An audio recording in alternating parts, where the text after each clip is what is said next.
जिंदाबाद जिंदाबाद डॉक्टर लंबोदर माता जिंदाबाद जिंदाबाद डॉक्टर लंबोदर माता जिंदाबाद जिंदाबाद डॉक्टर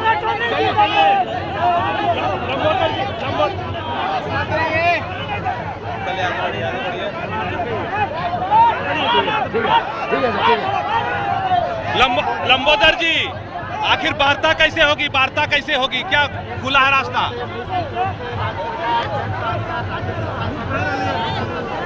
वार्ता करनी होगी, सकारात्मक हल निकालना होगा, सकारात्मक परिणाम निकालना। अगर सकारात्मक परिणाम नहीं निकलता है तो रेल का ढांचे का कार्यक्रम लगातार चलता रहेगा।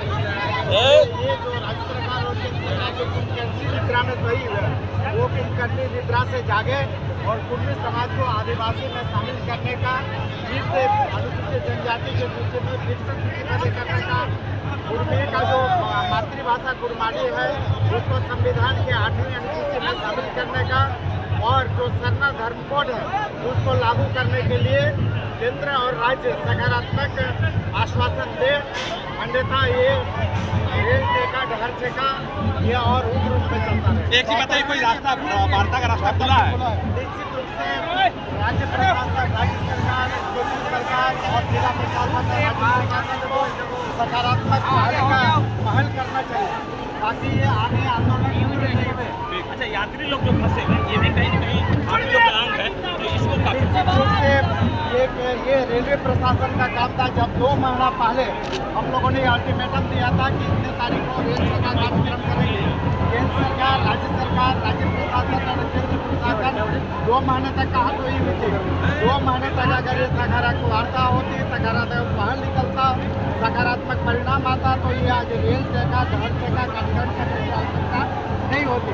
आज जो लोगों को परेशानी हो रही है, चाहे जो भी यात्री है, जिनको भी परेशानी हो रही है, उसके लिए केंद्र सरकार, राज्य सरकार और रेलवे प्रशासन दोषी है। आपके गठबंधन की सरकार निश्चित रूप से चाहे जिनकी सरकार, जो सरकार जिनकी सरकार हो, केंद्र सरकार और राज्य सरकार से फिर से हम लोगों का ये बिल्कुल ही विनम्र अनुरोध है कि आप जो कुर्मी हैं पश्चिम बंगाल, उड़ीसा और झारखंड के, जो पूरी तरह से कल भी आदिवासी थे, आज भी आदिवासी है, कल भी आदिवासी रहेंगे। आज आप सरकार ही कहती है, सरकार का दस्तावेज कहता है कि आप गैर सरकारी आदिवासी हैं, तो हम लोगों का मांग है कि ये जो गैर शब्द है, आप गैर को हटा दो। जब 1931 से पहले हम सरकारी आदिवासी थे, तो 1931 के बाद हम गैर सरकारी कैसे हो गए? निश्चित रूप से केंद्र सरकार फिर से हमें सरकारी आदिवासी घोषित करे, अनुसूचित जनजाति के सूची में फिर से सूचीबद्ध करे, कुर्मियों की जो मातृभाषा कुर्माली है उसको संविधान की 8वीं अनुसूची में लागू करे और मेरा जो सरना धर्म को लागू करे।